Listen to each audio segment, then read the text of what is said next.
Jesus.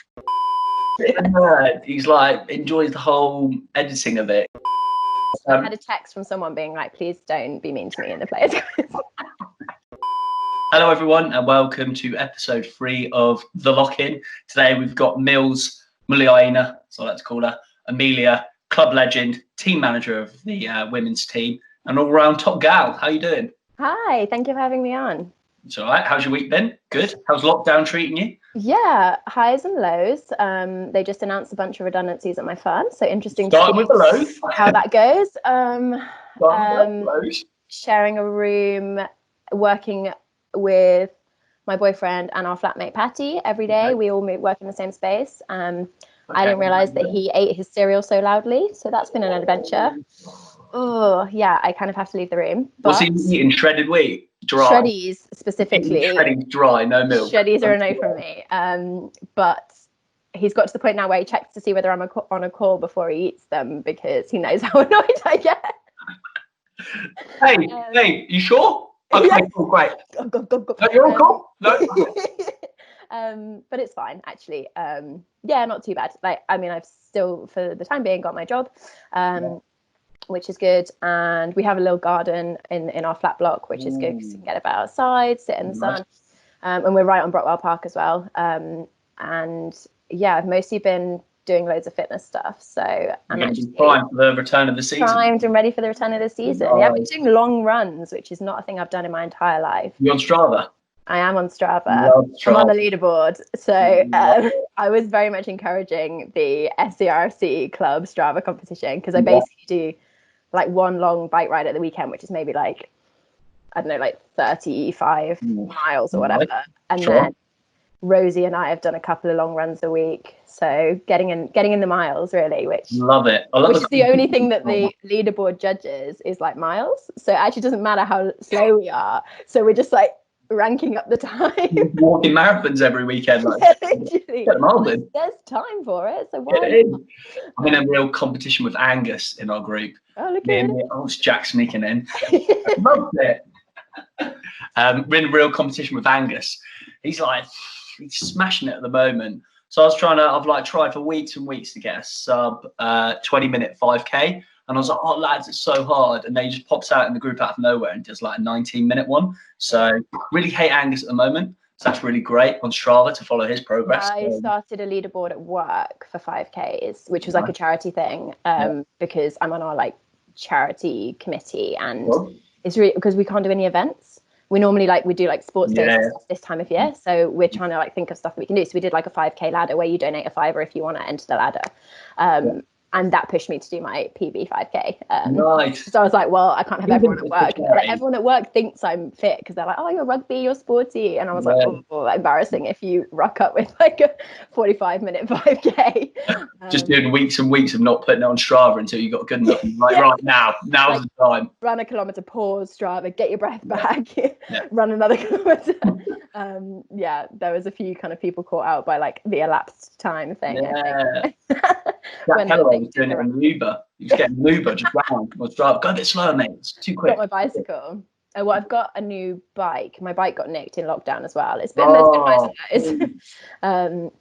So yeah, that was a bit. Not to get made redundant. Your boyfriend's annoying the hell out of you, and your bike got nicked. And we actually found out that we have to move house again in like a month. Yeah, there's been highs and lows, but I did get a new bike as a consequence, and it is so nice.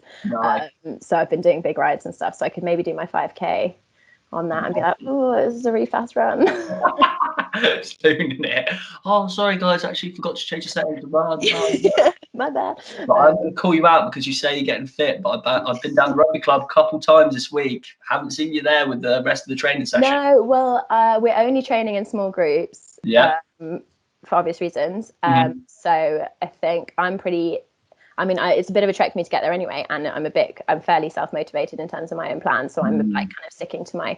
I'll be there from the start of pre-season or when we can train in bigger groups. But at the moment, I'm also very.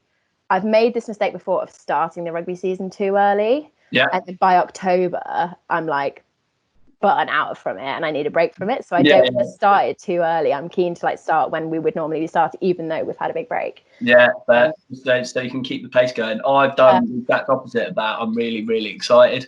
That's good. Games, trying to get involved. I've got too excited too early. I did get up and watch. Story of my life, really. I did get up and watch the Super Rugby at the weekend, and I had a couple of Fridays couple of weeks ago where I was watching the England live games that they were showing. Yeah.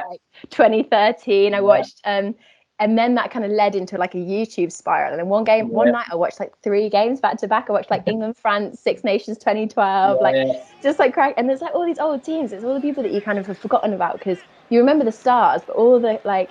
It was all the ones with Lee Dixon at 9. What?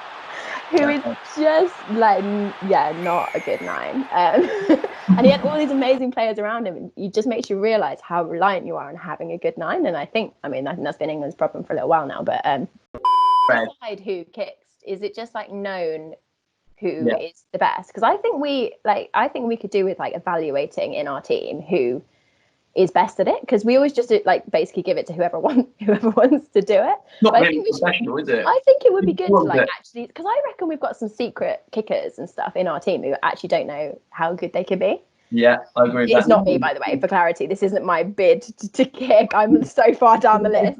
As a fly half who never go, like as soon as like anyone scores a try, I'm running the other way. I'm like, no, nowhere near that. That's not. I mean, it might not be your secret bid, but it's my secret bid. Well, go for it. You should propose like a kicking competition before the start of the season, and that's it. Whoever wins it, maybe we could live stream it as part of the gets to kick for the season. To be fair, I came down to a game towards the end of when we finished playing, and Harry Peddle was like was. Not only was he everywhere on outfield, he was amazing, and then he kicked all these like some of them really hard, and I was like, he basically like I don't know, he maybe had a good day or something, but he literally held the entire team together for that game. I was like, This entire season, like we haven't had a kicker for 2 years, and then he came back and he was just the boy hadn't even practiced, and he was kicking these incredible goals. So I don't think I can usurp him yet. And it was from far. It was like from our side where I was in the stand and we were playing left to right, and it was right close to where we were. And he didn't even. It looked effortless. Yeah. See, that's what I want. I want the glory. I need the glory. I don't want him. I was really impressed to be fair. I want the glory. Maybe I'd be impressed if you do it. Yeah, there you go. That's motivation, is it? You also, oh my god, you could do a thing where you like take out your hair before you kick, like shake it out and then tie it back up again. That could be your like Dan Bigger-esque, like. Yeah, I might do a little shake. Yeah, exactly, like a puppy. I've started my Johnny Wilkinson, so I get the whole. Yeah, so that's pretty good. That's serious. Yeah, right. I'm going to move on to rinsing some players. Now I've changed the order of the players' quiz a little bit, so it's a bit nicer because I feel I had a text from someone being like, "Please don't be mean to me in the players' quiz." I'm not going to say who it is. We have Fred who rinsed everyone like a good new captain should. We have Mo who was a little bit more, surprising for Mo, a little bit more reserved, which was a big shock. So you wonder whether he could think of enough people on his team to like. In the team had a nickname. I was like, "What are you on about? You can't be a good captain if you don't know that." Poor point to Mo. But it's a bit nicer. So we start as we always do. Longest in the shower. So I was brainstorming this with a few of the girls. Stop prepping. Have you met me? Obviously, I was prepping. I was brainstorming this with a few of the girls yesterday. And basically, we concluded that because the showers are so sketchy, no one stays in the shower very long. It's probably me.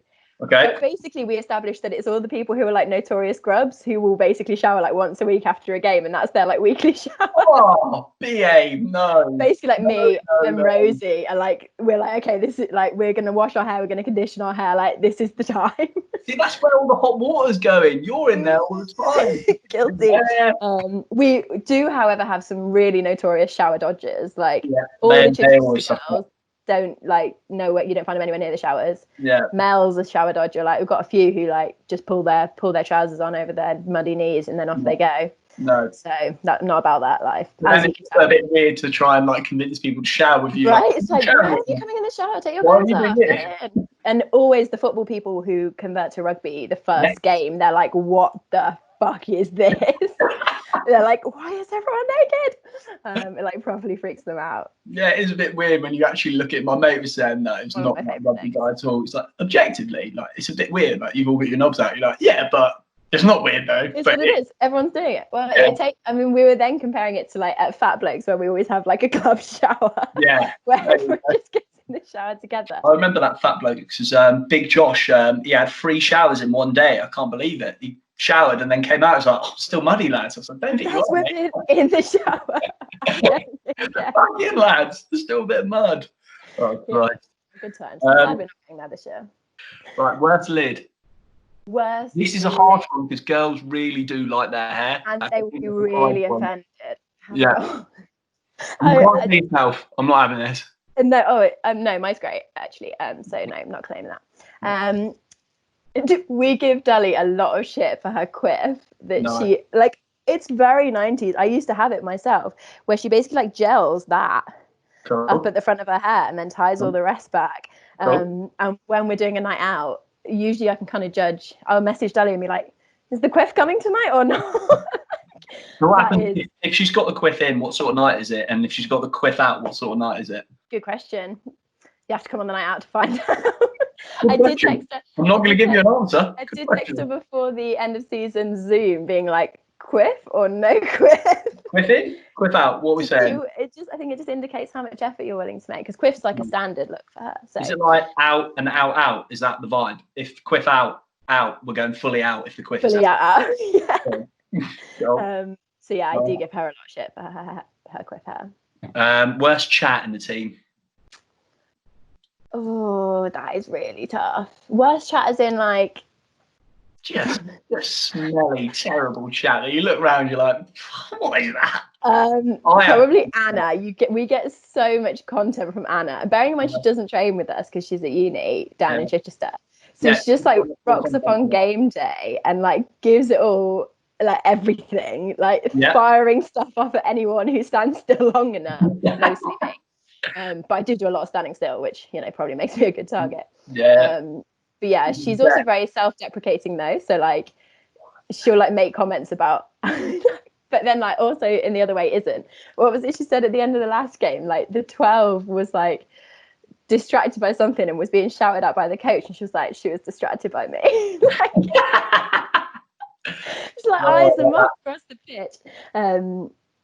So yeah, probably Anna. I like that. Sometimes chit chat is good chat. Any chat I like. So I like the entertainment value, and it is. Even if it's poor, it's still got an entertainment. I'm gonna say worst taste in music. Who plays the music? Who's on the tunes after the game?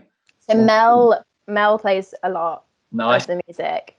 It's very Martin's music choices, and sometimes Martin did a whole round on hip hop in the SCRFC quiz. Nice. Martin, I was there last night at the club, and Martin was whacking out some bangers. Yeah, like Kim, like proper hit and miss is what I'd say. But then maybe this is just based. I mean, I have terrible taste in music and regularly play like country music in the change room. But me and Paige are like, yes, this is it. Everyone else is like, can we not? So actually, probably myself, I have terrible taste. I agree. Anyone's putting on any sort of country music before or after the game, bin. Done. Guilty. Daisy used to play a lot of Disney in the changing rooms. No. How's that getting the vibe? We're so in. Yeah, everyone out. Come on. So in. Let's do it. Fucking hell. That was a thing.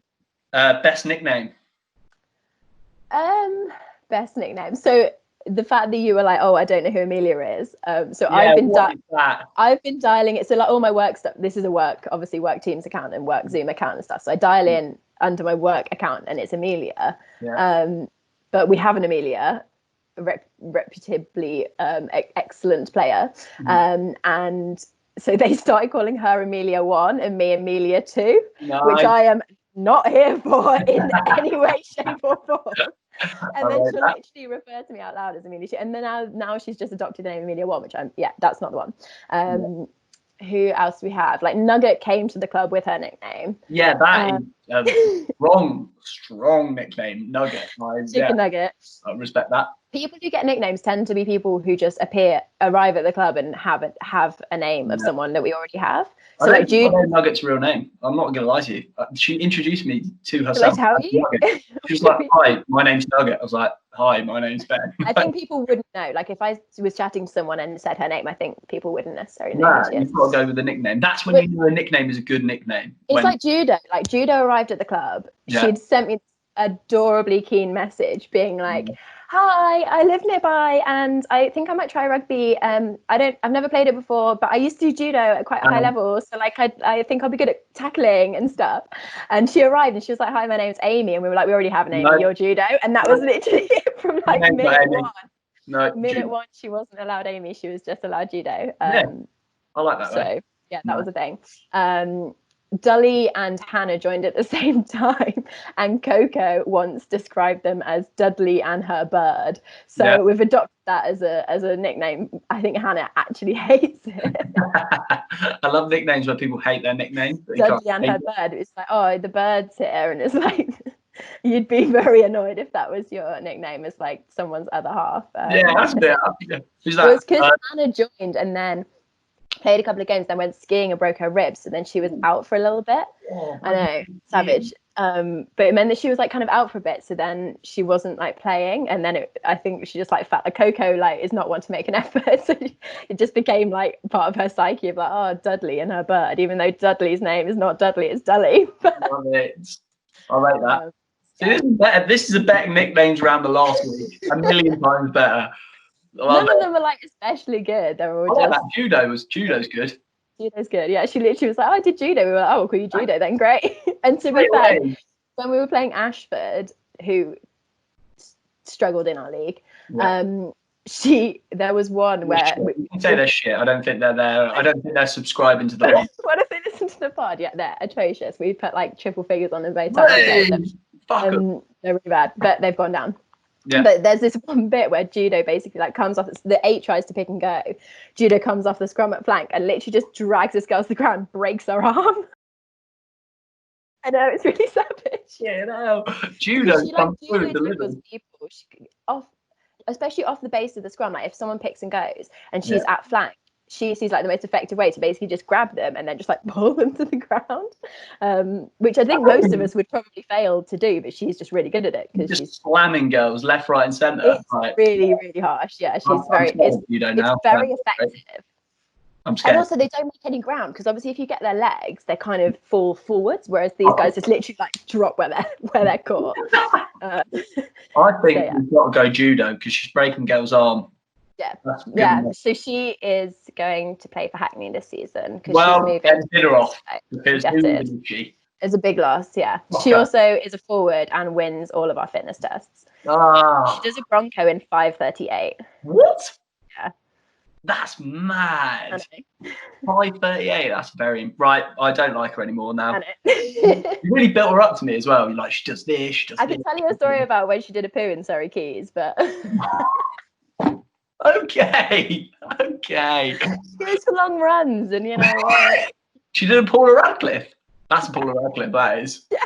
That's what you've done there, Paula Radcliffe. The Surrey Quays shitter. No, that's her now. That's Judo's nickname now. The Surrey Quays shitter. Jesus. Oh. She's gonna text Hackney girls like, "Yeah, I play at this club, and by the way, they're gonna look at this video. By the way, I shit myself at Hackney Quays." I think it's on Hackney. Oh, love it. Best tourist. Such a spill. I should not have had a glass of Prosecco. No, that's good. Good chat. Best tourist. Best tourist. This is a good one, I think. I didn't do this last time, but a good tourist. A good tourist is never a good player. So Anna has only been on one tour with us, and she was on pretty solid form. She broke her ankle in the game. This is in Ireland. And I didn't believe her because she'd had two. Millie respond. Come on, she'd had 2 sprained ankles earlier in the season. Both times she was like, "I broke my ankle," and I was like, "No, you haven't.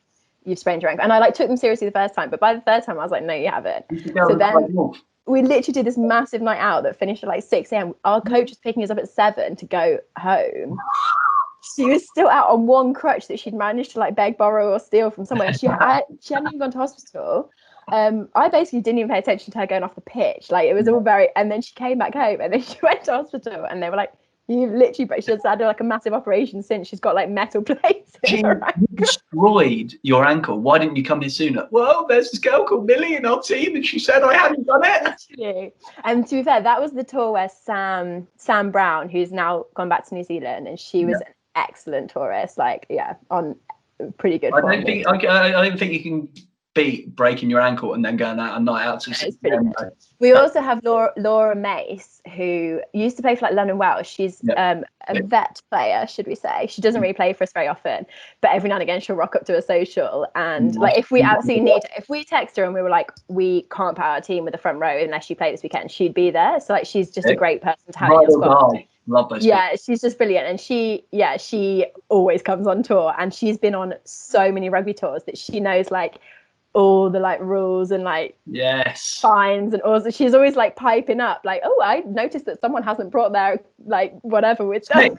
Snitch. She's a tall snitch, but in a great way. So she's a great tourist as well. You need seasoned tourists who understand what's going on. She's a that's exactly the word. But you need your newbies who don't understand the rules, so you can punish them. It needs to be a good balance. But you guys have loads of seasoned tourists, right? Because you've been around forever. But like, when your team's only 3 years old, it's very difficult to get like seasoned tourists. So someone like her, who's got lots of experience from like other clubs, like uni, rugby, all sorts. Like, she's played in a few different clubs. Like, she's great value to have around. So she's going to pass it down now. It's generation to generation. Exactly. Love it. But it's tricky because whenever we're starting to do stuff, we're kind of establishing all of our traditions as we go. But then you're very conscious of whenever you're doing stuff, you're like, oh, this is now a thing. Like, that's a shit song. I don't really want that to go on the generations. God, what have I done?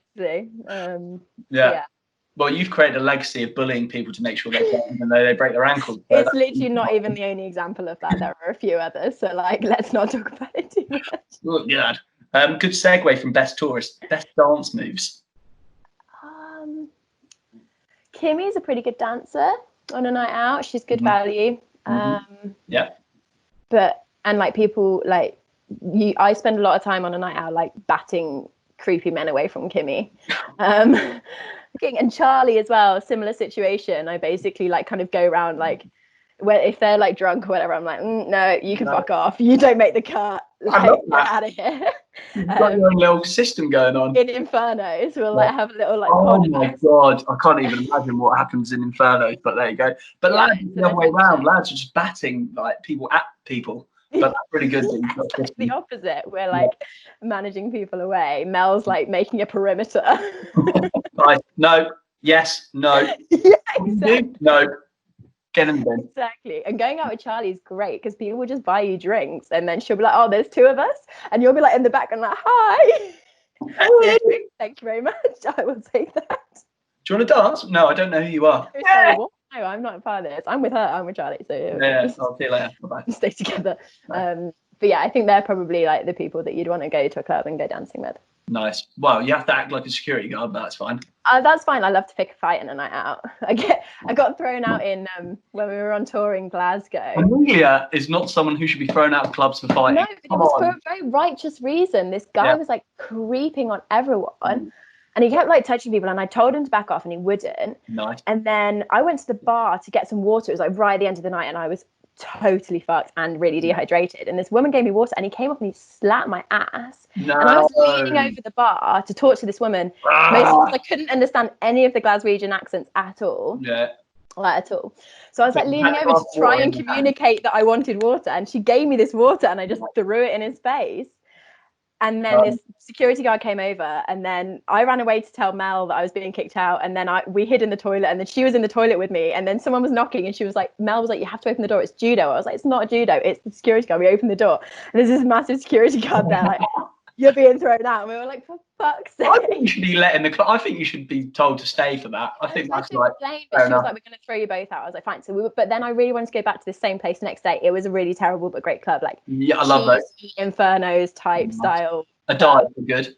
But I went back the next day, and I brought like 6 people who I managed to convince to come with me on the grounds that I would pay for their entry. This was like, we'd been on a night out, and this was me being like, I'm not done. I want to get guys, because they'd thrown you out the night before. Did you think, right, I'll wear my hair differently? And the bouncer was like, did we throw you out last night? And I was like, I've got 6 friends. And they were like, yeah, and you go. I was like, thank you. That's so ridiculous. Did we throw you out? You might have. There you go, guys. It was Glasgow. It was like, no, there were no rules. No, that's a dot. Did you go on rugby tour there? Yeah.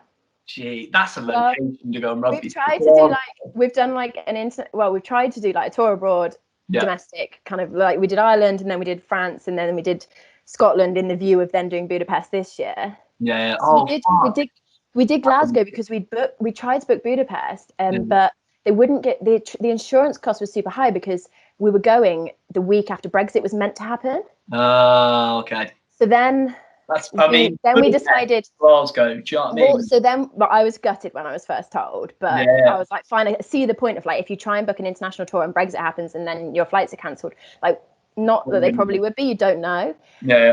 And then we booked Budapest, and then Budapest was cancelled because of COVID. But Alex was amazing. She got us all of our money back. Just shout out there. Yeah, rate that. Okay. You can imagine like an insurance person trying to fight with Alex, and Alex being like, honey, no. No. You're going to send me the money right now. You're going to pay for our next tour. Yeah, literally.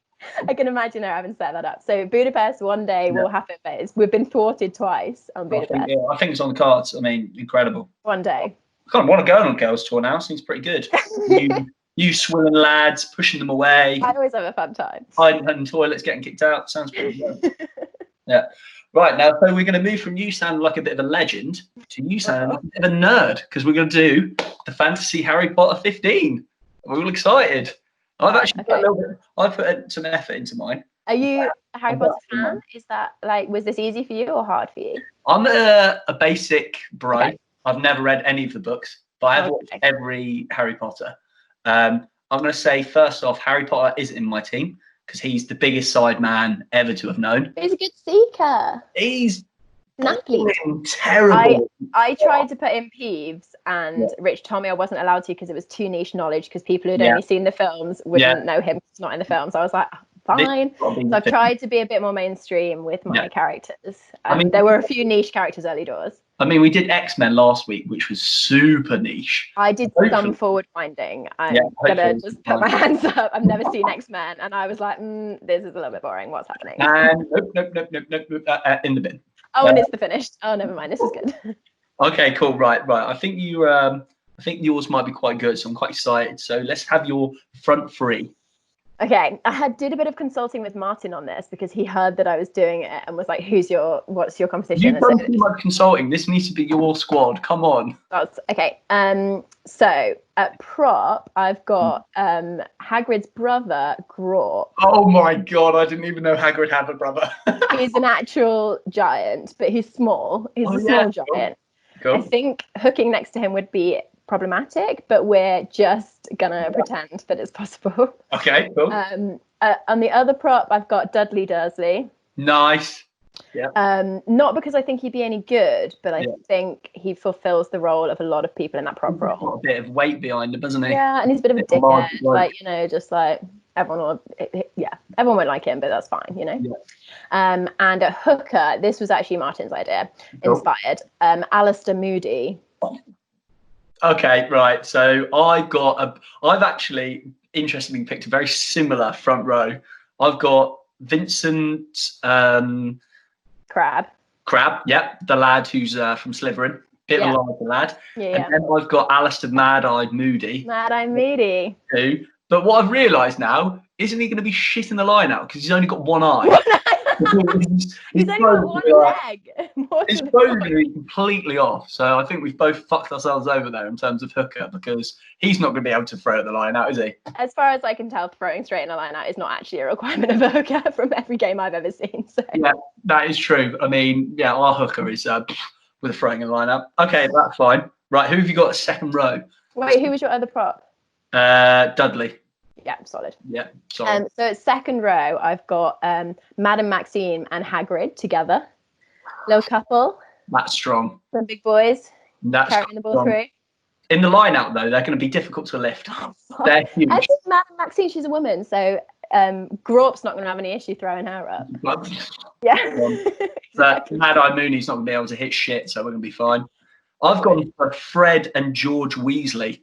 I love a brother combo, especially at second one. I thought that. I remember your first week with Freddie, and I was like, I can see him doing. Yeah, you're living rent free right here. You clearly know what I'm going to put down. And also, they're like pretty, they're smart tactics kind of guys. So they're mischievous as well. They'll be able to run a line out with a bit of brain power. 100%, and I think they'll work out the other line out, the other weird mythical. Like 4-7-6. Yeah, it's obviously going to the front. Come on. Yeah, I mean, so I've gone for them. Who's your back row? So I've got Sirius Black and Remus Lupin on my flanks. Nice. So bit of kind of dog power, dogged determination. Dog and werewolf in it. Nice. Okay, this isn't right. Rich was like, you can just mention that they're jackling. Hey! There it is. I think maybe I could have executed that better. I'm sorry. No, I like it. All about in the Fantasy 15. We're all about the puns. And at 8, I've got Kingsley Shacklebolt, which might have passed you by. He's in the films he doesn't play a massive role. Yeah. So he's in the Order of the Phoenix. He's there when they go to arrest Dumbledore. He's like the big black guy. He's at one point he's the Auror in charge of looking after the Muggle Prime Minister, and he's just got that really deep voice, and he's just like a badass. Is he the guy when like Dumbledore turns into a phoenix and he's like, exactly, that guy. That's one of the sickest lines in Harry Potter. He's great, and Shacklebolt's just, I think, like he's a badass when he like is in like wizard fights. So you're like, I feel like he would be a good guy in like a 8 He's a badass in those. He's just a badass. Yeah. Who's your number 8? That bloke, yeah. So I've gone again. I love like dirty number 6, number 7. They've got to be harsh. They've got to be breaking the rules. They've got to be living life on the edge. And Voldemort and Draco would be bang on for that. Real dirty players. But actually, Draco was nice in the end, so I don't know how he. Yeah. Also, Sirius and Lupin are both outcasts, and Sirius was very much in prison for 12 years. So he's. No, he's got a good heart, which I don't like. They've got to be vicious. They've got to be mean. And then I've gone Hagrid at number 8. Yeah, I thought about that. I mean, he's a Route 1 kind of guy, and that's not my number 8. I like an intelligent number 8 who's got like a pass and a bit of a intellect about him. I think he'd be one of those blokes. Yeah, played with those blokes who are like massive. They could be absolute units, but they haven't got that, that aggression. And you're like, they just take the tackle. You're like, what? Yeah. If you just carried on walking, you would have probably like, do I look like I'm going to tackle you today? No, absolutely not. Are you kidding me? I look at those 8s in my 10 channel, and I'm like. Yeah. I'd like Judo, eyes up. Early break, Judo. Come on. Make sure you tackle. I do not want to deal with it. 9 I had a lot of difficulty with. I ended up going with Dobby. Sheer tenacity. Same? Yeah. Not just because he's small. I'm not just like, who's small? Flitwick's small, but he's not a number 9. Yeah. I mean, he's got size, but has he got? That should be the advertising caption for this podcast, by the way, editor. Flitwick's small, but he's not number 9. Not a nerdy podcast. I feel like Dobby is not as vocal as I'd like. No, but he's got the kind of. That's where. He will protect his team. He will like go to nth degree to make those tackles. My key for having Dobby at 9 is for the majority of his life, he did what he was told, which R9 doesn't do. So that's what I'm looking for in a future 9. I feel like they're meant to be doing the telling, not doing what they're told. No, at 10, you've got to tell the 9 what you want to do. Oh, I'm so tired of 9s just fucking going on their own little adventure. No, it's really annoying when they tap and go, and you're like, seriously, that what possessed you to tap and go there and then? That is not the time. There you go. Dobby wouldn't do that. I mean, I don't know if it's pre him being given the sock or after him giving the sock, but I think he'd be on it. So, right, let's have your whole back line. I'm interested to see what you've done here.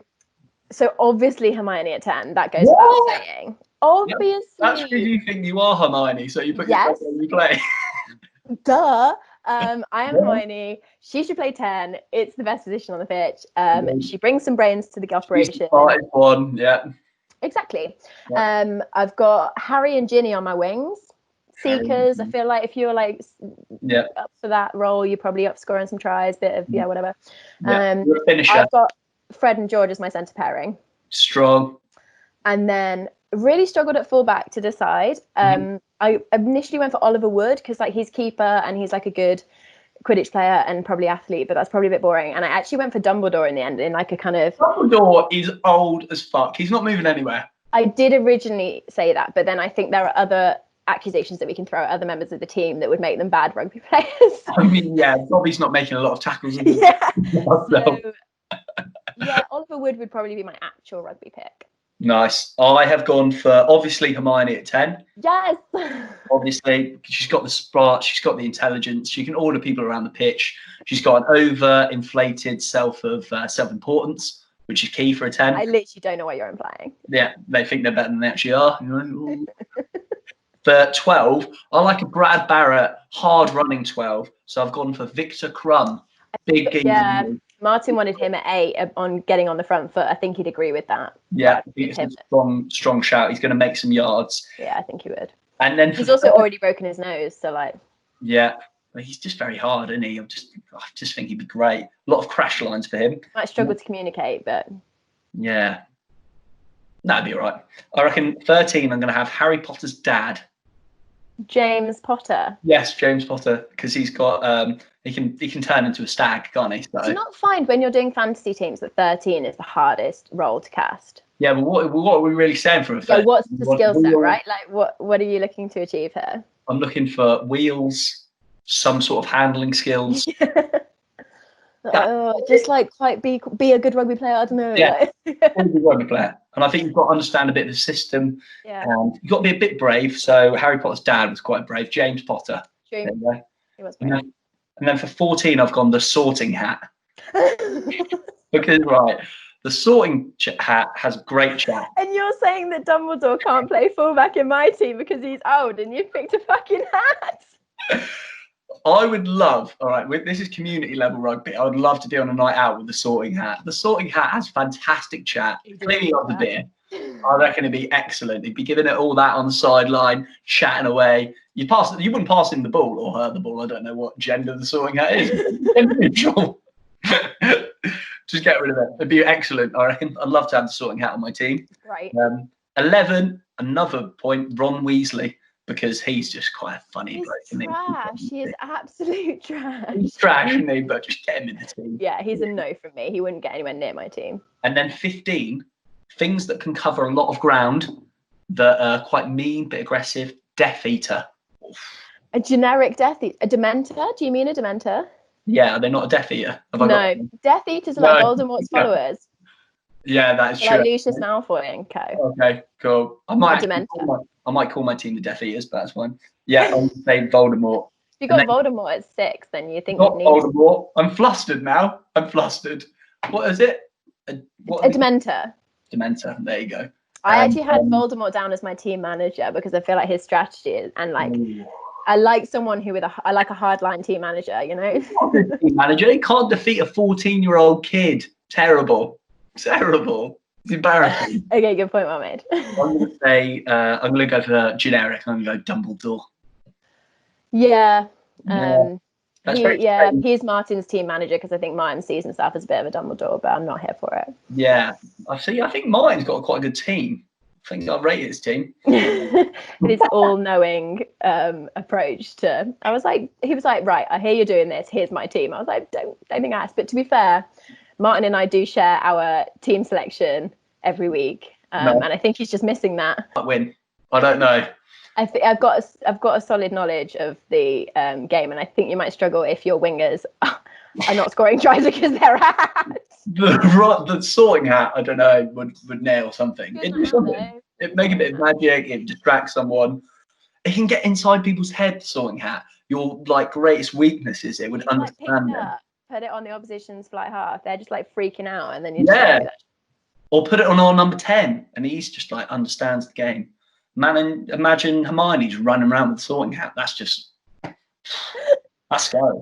I'd watch that. Hermione's notoriously unsporty in the and very dismissive of Quidditch. Yeah.